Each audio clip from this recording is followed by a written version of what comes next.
Assalamualaikum warahmatullahi wabarakatuh.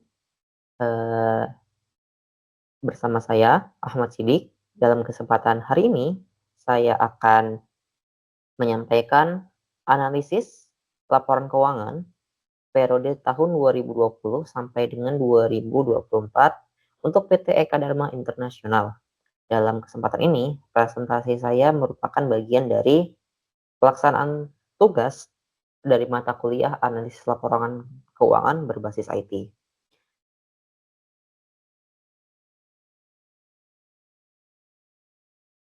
Nah, sebelumnya, izin saya menyampaikan bahwasannya PT Eka Dharma Internasional atau mungkin selanjutnya kita menyebutnya dengan EKAD adalah perusahaan yang bergerak di bidang manufaktur industri kita perekat.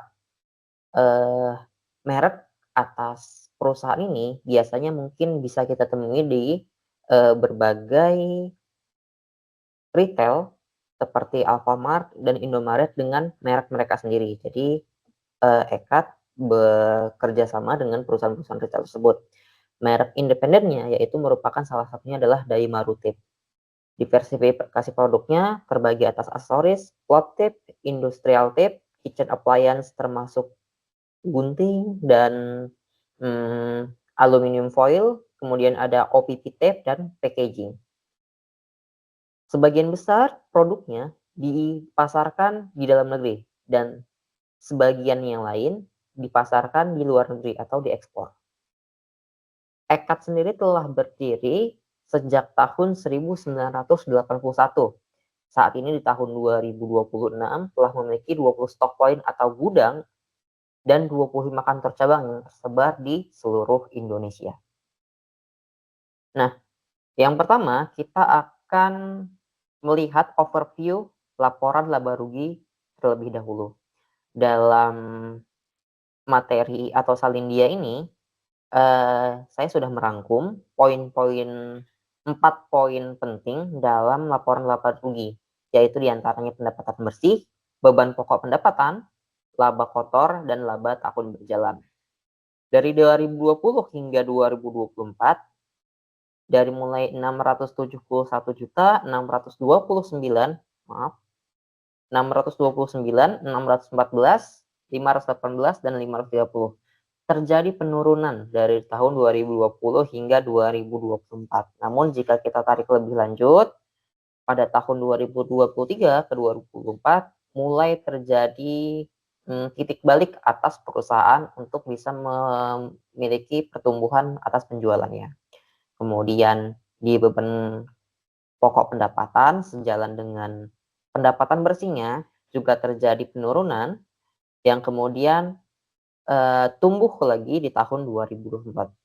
Sementara itu, laba kotornya pada tahun 2020 hingga 2024 juga terjadi penurunan dan ada terjadi titik balik dari tahun 2023 ke 2024 dari 173 miliar menjadi 164 miliar. Perlu saya sampaikan sebelumnya bahwasannya angka-angka pada laporan keuangan ini saya sajikan dalam satuan juta rupiah. Kemudian sejalan dengan laba pendapatan bersih dan laba kotor, laba tahunan berjalan juga turun dari tahun 2020 hingga tahun 2023 dan kemudian terjadi mulai titik balik untuk bertumbuh lagi di tahun 2024. Nah, bagaimana dengan neracanya? Di neracanya sendiri, total aset dari tahun 2020 hingga tahun 2024 itu terjadi kenaikan. Jadi eh, ada sedikit perbedaan ya, kalau misalkan tadi di bagian laba rugi, pendapatan sehingga laba bersih terjadi penurunan, namun di bagian neraca, aset terus tumbuh. Nah, yang perlu kita cermati, menurut saya dalam melihat aset ini, kita lihat apakah aset ini tumbuh atas utang atau atas cash flow perusahaan yang mampu membiayai asetnya sehingga, aset-aset yang tumbuh ini tidak tumbuh karena adanya utang. Kalau di sini kita lihat, pada tahun 2020 asetnya itu sekitar 1 triliun, kemudian 2021 1,1 triliun, 2022 1,22, 2023 1,24 dan 2024 1,29. Sementara liabilitasnya kita bisa melihat pada tahun 2020 129 miliar, kemudian tahun 2021 135 miliar, kemudian 2022 108 miliar, dan pada tahun 2023 99 miliar dan 2024 103 miliar. Secara keseluruhan sebenarnya pada tahun 2010 hingga tahun 2024 terjadi penurunan utang. Artinya bisa kita simpulkan bahwasannya dalam menumbuhkan asetnya, perusahaan mampu untuk tetap tumbuh dengan cash flow mereka sendiri tanpa harus adanya pencetakan utang baru begitu.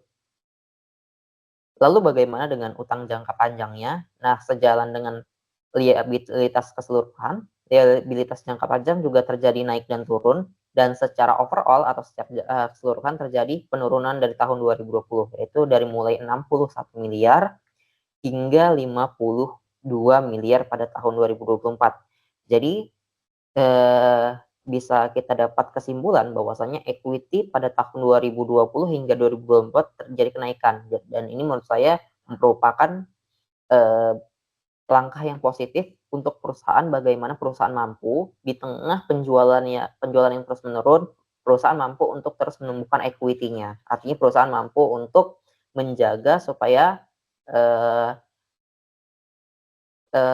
penurunan penjualan itu tidak mempengaruhi fundamental yang ada di perusahaan. Dan ini merupakan langkah yang baik dari manajemen menurut saya.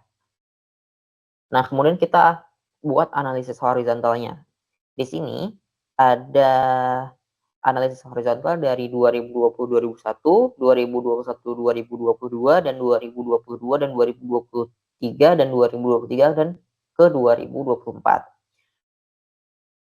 Secara rata-rata pendapatan bersih perusahaan itu terkontraksi 6%, 2,4%, dan 15% setiap tahunnya. Namun terjadi sedikit pertumbuhan pada tahun 2023 dan 2024 sebagaimana telah kita bahas sebelumnya sekitar 2,3%. Nah, laba tahun berjalannya walaupun pendapatannya hanya mampu menumbuhkan 2,3%, laba tahun berjalannya perusahaan mampu menumbuhkan sebesar 14,2%.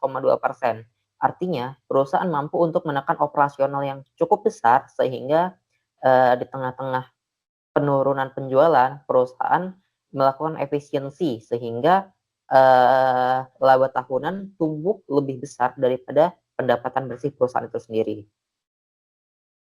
Total aset perusahaan mencerminkan pertumbuhan yang positif terus setiap tahunnya sebagaimana yang telah kita bahas sebelumnya di bagian neraca, bahwasanya di 2020-2021 terjadi pertumbuhan 7,7%, di 2021 ke 2022 4,8%, 2022 dan 2023 2,1%, dan 2023 ke 2024 3,8%. Secara rata-rata atau secara keseluruhan total equity-nya dapat tumbuh dari 8,2%, kemudian tahun berikutnya 8%, tahun berikutnya 3,1%, dan 3,8%. Jadi perusahaan tetap tumbuh secara equity di tengah penjualan yang sedikit tertekan.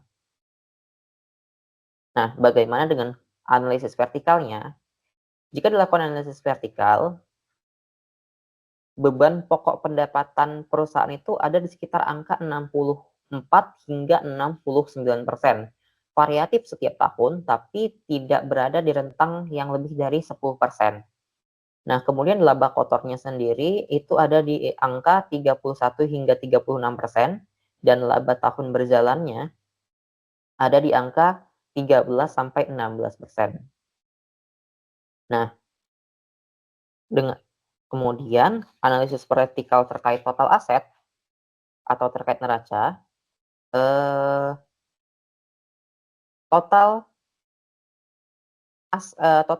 liabilitas perusahaan sendiri itu hanya berada di angka 8 sampai 12% dibandingkan dengan total aset secara keseluruhan. Artinya ini sangat baik ya. perusahaan cuman menyetak utang paling banyak 12% di tahun 2020 dan 2021 dan dibandingkan dengan asetnya yang 100%. Sementara equity sendiri memiliki porsi yang sangat besar, yaitu 88 hingga 92%, di mana tahun 2023 dan tahun 2024 merupakan puncak di mana perusahaan mampu mengamankan porsi equity-nya terbesar. Nah, kemudian kita lanjut ke analisis rasio.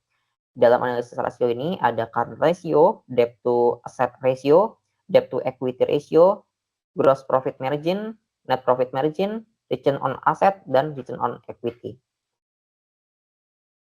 Pertama, dari current ratio. Current ratio ini memiliki formula aset lancar per liabilitas jangka pendek. Biasanya digunakan untuk melihat seberapa besar kemampuan perusahaan dalam memenuhi kewajiban jangka pendeknya. Kalau kita lihat perbandingan aset lancar dibandingkan liabilitas jangka pendeknya, itu cukup solid ya. Dari mulai 8 dari maaf, maksudnya dari mulai 7 hingga 15%. Pada tahun 2028, 8 kali maksudnya, 2021 7 kali, 2022 11 kali, 2023 14 kali, hingga 2024 15 kali. Artinya, total liabilitas jangka pendek yang bisa dibayarkan dengan aset lancar perusahaan itu sebesar 15 kali. Artinya perusahaan memiliki kemampuan yang sangat besar untuk memenuhi kewajiban jangka pendeknya. Yang berarti seharusnya tidak ada keraguan bagi kreditur untuk memberikan atau kepada konsumen atau juga bisa kepada vendor atas EKAD ini untuk memberikan kredit jangka pendeknya. Kemudian jika kita melihat debt to asset ratio-nya, perusahaan hanya memiliki persentase paling tinggi 11,98% dan titik paling rendahnya ada di 2024 yaitu 7,96%. Artinya total utang dibanding aset secara keseluruhan itu hanya 7,96%, yang merupakan bagian yang paling baik menurut saya, apalagi untuk kreditur. Jadi di tengah-tengah penjualan yang terus merosot, perusahaan tetap memiliki konsistensi dan komitmen untuk melakukan perbaikan-perbaikan fundamental gitu.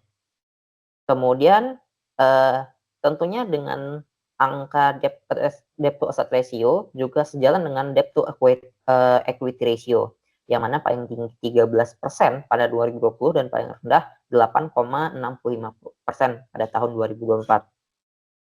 Gross profit margin perusahaan ada di 31%. Sebenarnya untuk mengetahui ini baik atau enggaknya, atau kompetitif atau enggaknya, kita perlu membandingkan dengan sektor yang serupa. Namun dalam hal ini, saya tidak menginginkan sektor yang serupa terkait perusahaan EKAD ini. Net profit margin-nya ada di angka 12,71 hingga 16,48%.